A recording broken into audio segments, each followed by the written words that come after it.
Shannon Sharpe. Typical white conservative male that's stuck in his own little world that doesn't give a damn about anything that doesn't impact him. He rips Brett Favre. I didn't want it. Well, time out. I'm not going to take it down because I stand by what I tweeted.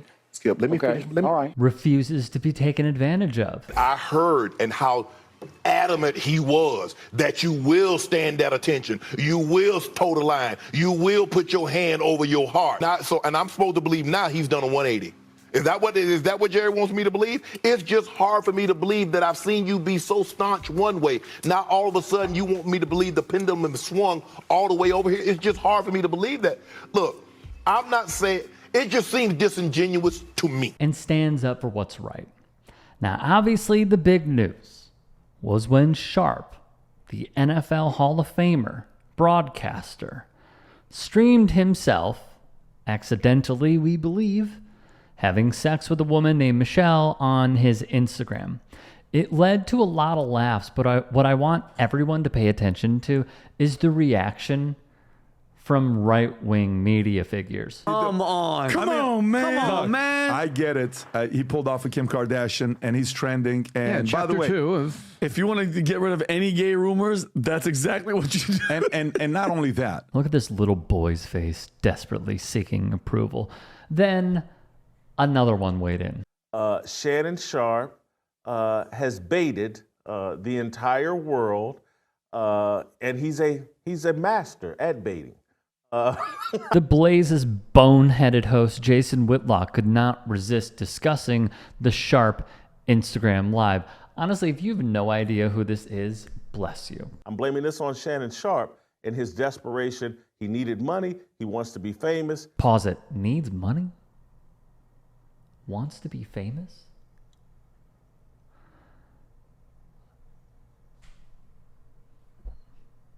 He signed a multi-year deal with ESPN, where you got fired, Jason, after getting paid millions by Fox Sports, who wanted nothing to do with you at the end of your tenure. Very interesting. He successfully, Sharpe, not Whitlock, launched his own company, something Whitlock couldn't do. Shay Media, which recently partnered with Colin Cowherd's company, The Volume. Cowherd's a former co-host with Jason Whitlock on Speak for Yourself. It's very clear, in my opinion, Cowherd wanted a different vibe to his shows. And he was no longer with Jason Whitlock on that show. Shay Media even made a humongous splash. If you open up TikTok and you are a basketball fan, the algorithm will feed you clips of Jeff Teague's Club 520 podcast. It's hilarious.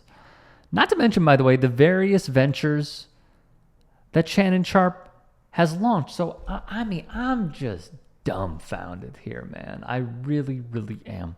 What I see is that Sharpe is making millions through different ventures, different spots, different hosting opportunities, launching media companies. Is Whitlock projecting? And so then when they tell you, and I can't put a name on it.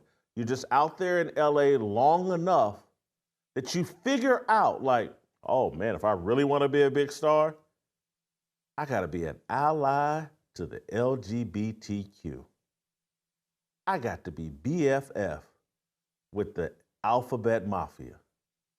They let you know that in every way possible, very subtly. The system, I'm not putting a name on it, I'm just saying the system. Are you an ally to the alphabet mafia? And that's how, when you're Shannon Sharpe, and again, you need the money. This is what a copy-paste conservative looks like. Careful not to pander to the sensitivities of the alphabet mafia. What's not being spoken about, well, it's definitely being spoken about on my podcast, is the growing alphabet mafia. Additionally, Dave Chappelle, all right, J.K. Rowling, okay, Paris Hilton, to name a few. DaBaby has had a massive comeback. I mean, I'm just curious because they've all made those anti-LGBTQ plus comments. The argument he is making is a farce, and he knows it is a farce. The big distinction here is his audience doesn't know it's a farce. That's key. It's major key. Third, the boogeyman, it's so easy to do this if you are a conservative. It is so unbelievably easy to cast out the big city life like New York, Chicago, Los Angeles. They are calling cards for Republicans like this to put in their dialogue and attribute it to many other isms. These are the same big cities that one Jason Whitlock worked in when he was with Fox Sports. And the whole, they're turning you gay is so Alex Jonesy of him. It's almost impeccable, the similarities here. The frogs are turning you gay. The big cities are turning you gay. I mean, you guys are idiots, man. You guys are buffoons. That stylist, there's a little young black dude that's a stylist. They call him Hollywood. The one that was dating the NFL player, I think Kerry Rhodes. Yeah, I'll be best friends with him. Yes, I will let him personally style me, groom me, whatever. I'll sit courtside at Lakers games on multiple occasions with the gay stylist who had a bad breakup with Kerry Rhodes, a former NFL safety who's built a lot like Shannon Sharpe. You heard it here first, guys. You heard it here first. You are default gay. By default gay.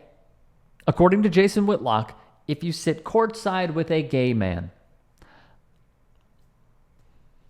His words, not mine. Eventually, people started looking around and saying, what's up with Shay Shay? Is Shay Shay gay? Is what people started asking. I'm floored by this and how obsessive this man is on the LGBTQ plus community, which reminds me, Jason, why aren't you with anybody? You don't have a significant other. I mean, I'm just curious. You talk about family values. You speak at Turning Point USA, yet you don't have a woman. I mean, we have to ask the question because so many people are asking, is JJ gay?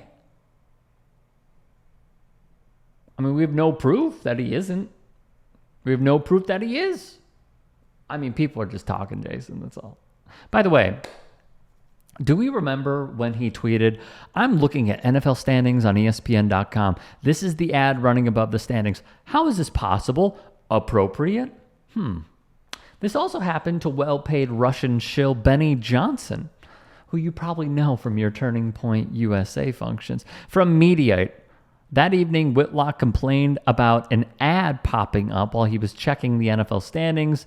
It appeared to be an ad for a sexual birthday card. Jason posted this, not realizing we can cut through anything that he's trying to say or any moves that he makes afterwards in an attempt to dispel what we see, which is that these are targeted ads, my guy. He tweeted out today, he was looking at the ESPN.com website, doing some research on what the NFL standings were, and he took a picture of the screen with his phone. He said, I'm looking at standings on ESPN.com.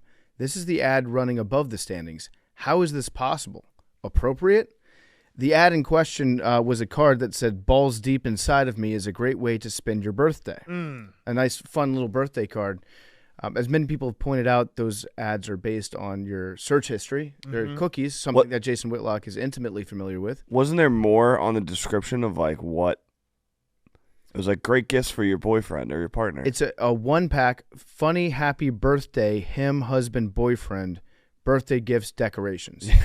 That's what the rest of it is cut off, and it's got the Shop Now button right on there. So the internet has very politely answered his question about how it's possible, but Jason Whitlock has yet to tweet about any sort of reaction to the advice he's been getting. Ooh, okay. Just remember, clear that browsing history, Jason. Yeah, I love when that happens. That's an old school thing. Like that hasn't happened in a long time. I remember when when Google Ads first came on the scene. From Yahoo, the 56-year-old right-wing media personality forgot that digital advertisements are targeted to each person's unique interests based on your search history, online habits, purchasing history, and interests.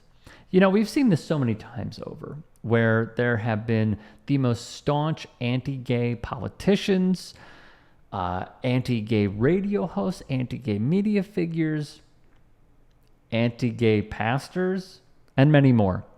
And then it turns out, which is totally fine, that they are gay. I remember the story of one politician who was so proudly anti-gay, and then on the big boards that they have, I believe it was at the main stage, they actually showed said politician kissing a guy. It's cool. It's cool. Just accept who you are. And I say that to Jason too. No matter your sexual preferences, the world will be such a better place. And you will be in such a better place if you simply just say, I accept who I am. I'm good enough, I'm kind enough, and gosh darn it, people like me.